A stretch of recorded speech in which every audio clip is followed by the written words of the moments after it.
Ladakh has been on the boil after the protest for statehood and sixth schedule took a violent turn on September 24th. What began as a peaceful protest has now turned into a political storm in Ladakh. And today, we are joined by Sajjad Kargili, who is the member of Kargil Democratic Alliance, to talk about the situation on the ground and how the situation and politics of Ladakh have changed rapidly in last 4 days. Print में आपका स्वागत है सज्जाद। पहला सवाल मेरा आपसे ये है कि सोनम वांगचुक का अरेस्ट होता है और आज हम देख रहे हैं कि करगिल डेमोक्रेटिक अलायंस हो या सोनम वांगचुक की वाइफ गीतांजलि हो, आप सब दिल्ली में हैं। तो आप दिल्ली क्यों आए हैं? आपका बहुत बहुत शुक्रिया। द प्रिंट का भी, आपका भी, सागरिका और आपके रिपोर्टर्स इस वक्त ऑन ग्राउंड लद्दाख से भी रिपोर्ट कर रहे हैं। बहुत अच्छी बात है कि वहाँ की रियलिटीज़ पूरे देश के लोगों तक पहुँचा रहे हैं। सोनम वांगचुक कोई पहली बार प्रोटेस्ट पे नहीं थे, अनशन पे नहीं थे। एक लंबे समय से, पिछले 3 साल से वो लोग अनशन कर रहे थे, गांधीयन वे में अपना पीसफुल प्रोटेस्ट रजिस्टर कर रहे थे। 23 सितंबर को 2 जो प्रोटेस्टर्स हैं उनकी जब तबीयत ख़राब हुई, उसके बाद जो है वो हॉस्पिटलाइज़ हुए, तो लोगों में गुस्सा था, चारों तरफ एक अफ़सोस का माहौल था। 24 को एक बंद की कॉल होती है, पूरे लेह बाज़ार, लेह टाउन बंद रहता है और उसके बाद फिर हमें ख़बरें मिलती हैं दंगों की और उसके बाद फायरिंग की, जिसमें 4 यूथ मारे गए, तकरीबन 10 के आसपास जो है लोग जो है सीरियसली घायल हो गए, बहुत सीरियस हैं वो आज भी, और कुछ लोग जो हैं वो भी घायल हुए, तकरीबन 40, 70, 80 के आसपास। तो ये जो सिलसिला है, मुझे लगता है कि ये डेमोक्रेसी न होने की अलामत है और ये बर्बरियत की जो निशानी है वो हमने देखा लद्दाख के अंदर। और आपको मालूम होगा कि आज सोनम वांगचुक के ऊपर एनएसए लगा के उन्हें जोधपुर जेल में रखा हुआ है और हम लोग ये चाह रहे थे कि उसके बावजूद भी हमारी ये कोशिश थी कि हम बात करें सरकार से, क्यों ये जुल्म, ज़्यादती और लद्दाख के इश्यूज़ पे बात नहीं हो पा रही है। और गीतांजलि भी यहाँ थी और आज प्रेस कॉन्फ्रेंस के ज़रिए हमने उसके बाद कल 2 हमारे जो यूथ जो 2 लोग अपनी जान की बाजी दे चुके थे, वो प्रोटेस्ट के दौरान वो जाँ बहक हुए थे, उनका अंतिम संस्कार कल हुआ और उस दौरान लोगों का एक चाहत थी कि हम इस मौके पे टॉक्स ना करें, तो लोगों के उन जज़्बात और इमोशंस का एहतराम करते हुए हम कह सकते हैं कि इमोशनल हमने डिसीजन लिया है कि हम बातचीत की तरफ नहीं जाएँगे और जब तक एक जुडिशियल प्रोब नहीं होती है और हमारे जो लीडर्स अपेक्स बॉडी यूथ के जिस वक़्त अरेस्ट हैं, तकरीबन 40 से ज़्यादा लोग हैं और सोनम वांगचुक जी भी अरेस्ट हैं ड्रैकोनियन एनएसए के तहत, तो उनको फिलफौर रिहा किया जाए, उनके ऊपर जो चार्जेस हैं वो चार्जेस जो है वो हटा दिए जाएँ। ये मांग है हमारी और हम उम्मीद करते हैं सरकार इन चीज़ों को विज़डम और सेंसिबल तरीके से देखेगी और इस पर बात करेगी। मांगों की बात करें तो आप ये रिपीट करते जा रहे हैं हर रोज़, आप और आपके साथी, कि हमारी कुछ मांगे हैं सरकार से और उन मांगों के चलते हुए, उन मांगों के फुलफिल ना होने के कारण ये जिस तरीके का प्रोटेस्ट हो रहा था और जिस तरीके की वायलेंस हुई, तो मैं चाहती हूँ आज आप हमारे व्यूअर्स को फिर से उन मांगों के बारे में बताएं कि क्या मांगे हैं लद्दाख की। देखिए, लद्दाख जब 5 अगस्त 2019 के बाद लद्दाख को 3 लेवल पे डिसएम्पावर किया गया। पहला था पॉलिटिकल डिसएम्पावरमेंट, यानी उनसे उनकी रिप्रेजेंटेशन छीनना, उनकी आवाज़ छीनना, यानी लद्दाख से असेंबली का छीना जाना। जो एर्स्टवाइल स्टेट ऑफ जम्मू कश्मीर में थे, तो हमारे एमएलएस हुआ करते थे जो हमारी आवाज़ बन के असेंबली में हमारी बात रखते थे। तो पॉलिटिकल डिसएम्पावरमेंट के साथ-साथ हमारा जो लैंड और हमारे ग्लेशियर्स, हमारे एनवायरनमेंट को एक प्रोटेक्शन था आर्टिकल 370, 35A के अंदर। वो एब्रोगेशन के बाद वो भी हमसे छिन गया और फिर बीजेपी ने वादा किया था कि लद्दाख को छठे शेड्यूल के अंदर लाया जाएगा, जो प्रॉमिस आज तक वादा वफ़ा ना हो सका। तो हमारी ज़मीनें और हमारा ग्लेशियर, इन सब का भी कोई अभी तक कॉन्स्टिट्यूशनल गारंटी हमारे लिए प्रोटेक्शन नहीं है। तीसरी जो हम बात कर रहे हैं कि हमारा ब्यूरोक्रेसी, ख़ासकर जो पढ़े लिखे नौजवान आज अपनी डिग्रियां हाथ में लेकर बेकार घूम रहे हैं, उनके पास कोई जॉब नहीं है। 6 साल में यूटी एडमिनिस्ट्रेशन अभी तक एक भी गेज़ेटेड पोस्ट की नौकरी नहीं दे सकी और हम देख रहे हैं कि पब्लिक सर्विस कमीशन ना होने की वजह से एक भी रिक्रूटमेंट अभी लद्दाख में नहीं हुआ। तो हमारे को ब्यूरोक्रेसी से भी अलग थलग किया। तो इन 3 लेवल्स पे हम जब डिसएम्पावर हुए, तो ले अपेक्स बॉडी और केडीए मिल करके 4 पॉइंट एजेंडा हमने मुरतब किया, 4 पॉइंट एजेंडा हमने फ्रेम किया और उसमें सबसे पहले स्टेटहुड फॉर लद्दाख है। फिर उसके बाद छठे शेड्यूल की मांग कर रहे हैं जो बीजेपी ने हमसे प्रॉमिस किया था। तीसरा, हम पब्लिक सर्विस कमीशन की डिमांड कर रहे हैं, लद्दाख का अपना अलग कैडर होना चाहिए। और चौथी जो हमारी डिमांड है कि लद्दाख में लेह और करगिल ज़िले को 2 अलग-अलग लोकसभा की नशस्तें मिलनी चाहिए, सीट्स मिलनी चाहिए, क्योंकि लद्दाख इतना बड़ा रीजन है, जो हमारा जम्मू कश्मीर है उससे 3 गुना बड़ा है लद्दाख ज्योग्राफिकली, और हिंदुस्तान की सबसे बड़ी कॉन्स्टिट्यूएंसी है इन टर्म्स ऑफ ज्योग्राफी। तो इस हिस्से को भी मुनासिब रिप्रेजेंटेशन मिलना चाहिए, खासकर तब जब हम एक स्टेट हमारे से अलग होकर के हम एक एंटिटी बन चुके हैं। क्योंकि सज्जाद, आप करगिल को रिप्रेजेंट करते हैं and you have been a very active voice from Kargil.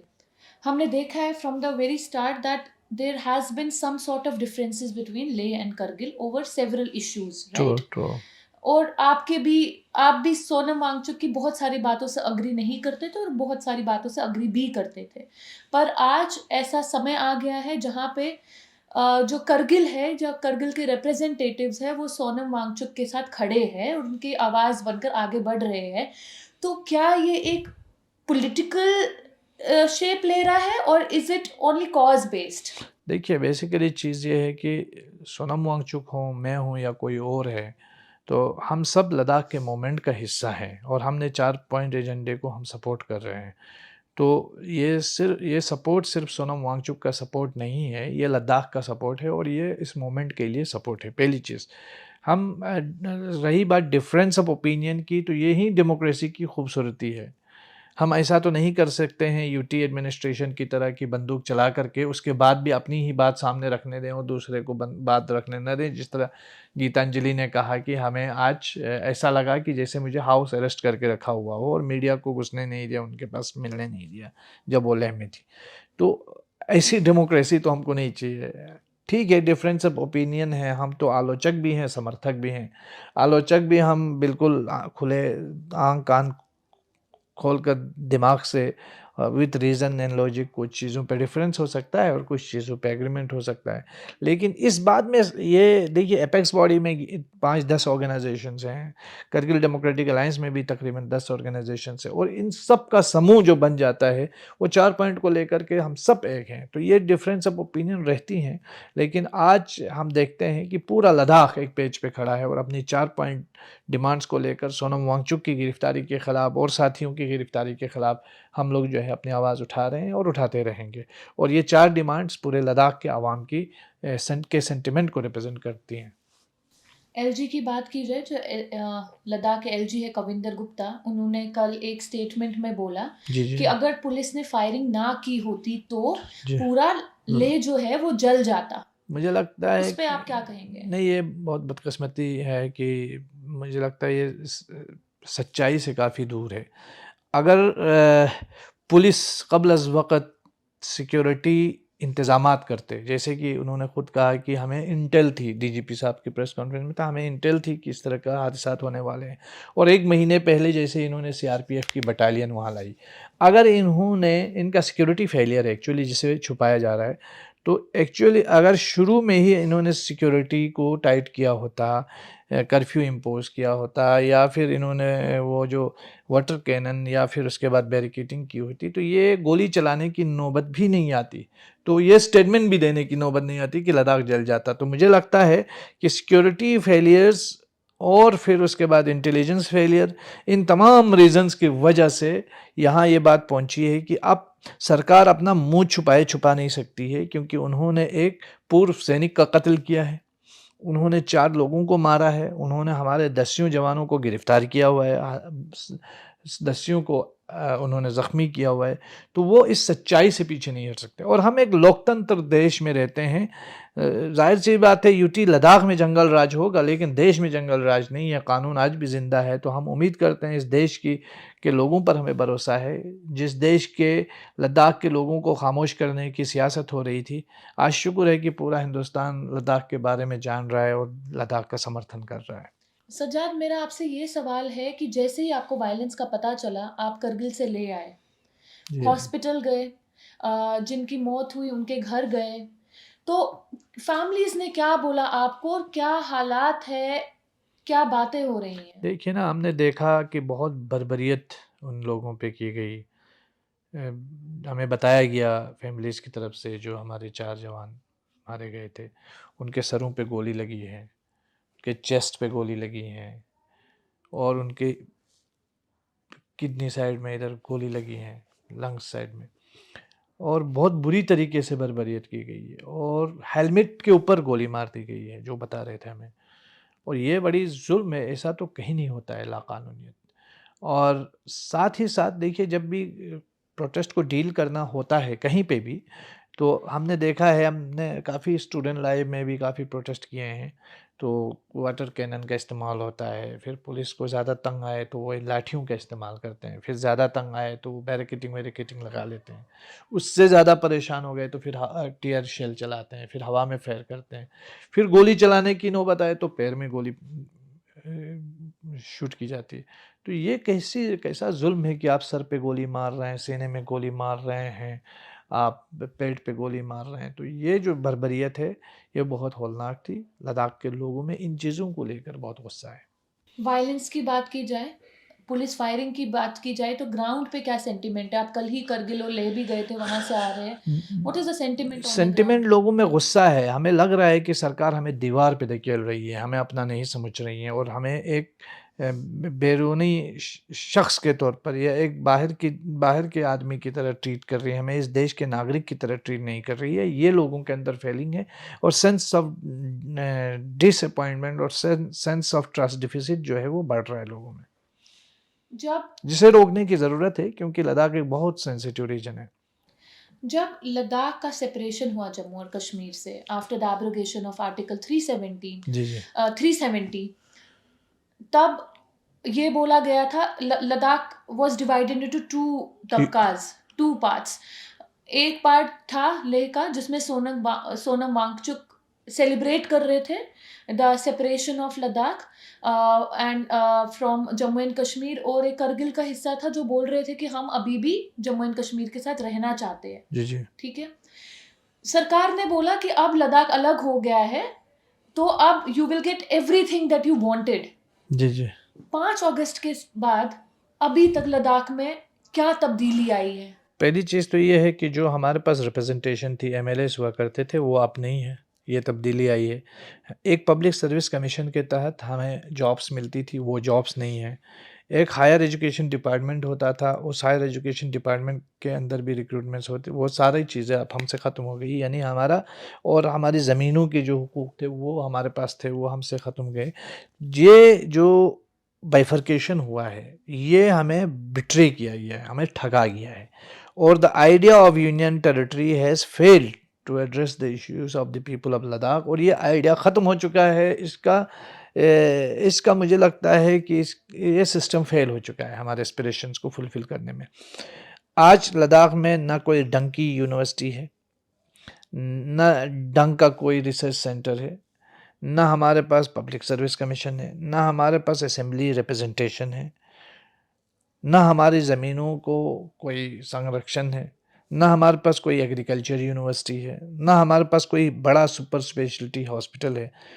Ladakh को क्या मिला है? 6 साल में क्या मिला है? सिर्फ ठगा गया है लद्दाख को।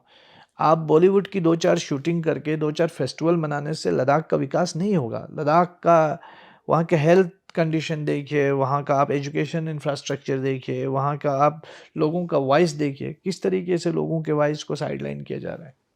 कुछ दिन पहले, 2 दिन पहले उमर अब्दुल्ला साहब दिल्ली आए थे एंड उन्होंने एक स्टेटमेंट दी जिसमें उन्होंने बोला कि जो 6 शेड्यूल है वो सेंट्रल गवर्नमेंट को पहले से ही पता था कि it was impossible to implement, फिर भी उन्होंने झूठे वादे किए लद्दाख के लोगों के साथ। तो मैं आपसे ये पूछना चाहती हूँ कि what is it about 6 schedule that it is impossible to implement? Because Omar Abdullah ने बोला कि if you're implementing sixth schedule, it has no provision कि आप एक sizable chunk defense को दे, and Ladakh is strategically very sensitive region with China on one side and Pakistan on the other side.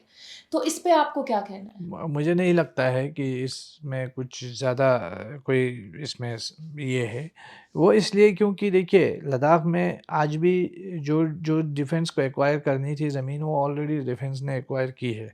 बात defence नहीं है, defence के लोगों को दिखाया जा रहा है, क्योंकि डिफेंस के मामले में लद्दाख के लोग कभी बाधा नहीं बने हैं। उन्होंने बहुत सारी ज़मीनें ऐसी है जो आवाम की भी ज़मीनें हैं, जहाँ डिफेंस ने अपने लिए यूज़ की, जहाँ उन्हें मुनासिब लगा उनकी कुछ की उनको वो कंपनसेशन वगैरह भी मिलती है। लेकिन ये मामला है कंपनीज़ का। हमें जो लग रहा है कि इसमें बहुत बड़ी-बड़ी कंपनियों का हाथ लगता है। तो जिसका एक डर है हमें कि जिसके आने से लद्दाख में एक तो डेमोग्राफिक चेंजेस, ज़मीनों के हटाने से यहाँ के लोगों को नुकसान होगा। तो ये हमें डर है और मुझे लगता है वो सिर्फ़ बहाना है दिखाने का। नेशनल डिफेंस, एक्चुअली लद्दाख के लोग भी एक नेचुरल डिफेंस हैं। नेशनल डिफेंस तभी मजबूत रहता है जब नेचुरल डिफेंस मजबूत रहता है। लद्दाख के लोग भी सिपाही हैं, वर्दी नहीं पहनते अलग बात है, तनख्वाह नहीं लेते अलग बात है, लेकिन हमेशा जो है वो देश के लिए एक नेशनल डिफेंस का रोल है। तो ये दरअसल प्रॉब्लम जो है वो कंपनीज़ का खेल है जो हमें लग रहा है, इसीलिए हमें ये छठे शेड्यूल से महरूम रखा जा रहा है।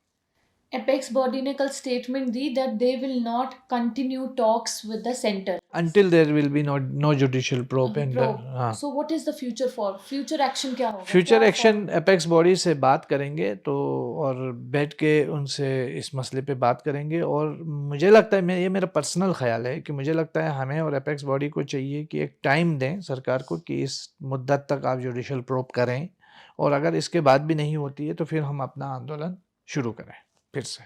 जब 24 सितंबर को प्रोटेस्ट हुए, the peaceful protest which turned violent on September 24th, so Sonam Wangchuck ने बोला था कि ये Gen Z, which I was not aware, कि जेनजी जो यूथ है लेह का, वो सड़कों पे उतर आया था।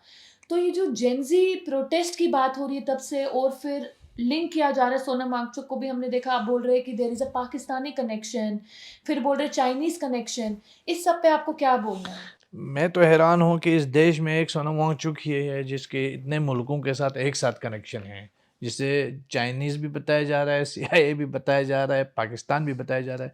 तो जो लोग ये ट्रोलिंग कर रहे हैं वो भी कम से कम थोड़ा दिमाग का इस्तेमाल करें कि ट्रोल करते वक्त हमें क्या क्या बोलना चाहिए, डीजीपी क्या जो नहीं। हाईएस्ट ऑफिसर है उन्होंने खुद बोला दैट वी बेसलेस एक्यूजेशंस हैं, बेसलेस एक्यूजेशंस हैं। सोनम वांगचुक का एक बहुत बड़ा कंट्रीब्यूशन है आर्मी को लेकर के, आपने देखा उनके सोलर हीटिंग्स, और उसके बाद एजुकेशन के लाइन में और हर लेवल पे उनका एक कंट्रीब्यूशन भी है। आप एक आदमी पे किसी बात को लेकर आप क्रिटिसाइज़ करते हैं तो उसकी खिदमत, सर्विसेज को अप्रिशिएट करना चाहिए। ठीक है, उसके नेगेटिव पॉइंट्स को अगर आप क्रिटिसाइज़ करना चाहते हैं तो वो भी लॉजिकल होना चाहिए, सच्चाई पर मबनी होती है।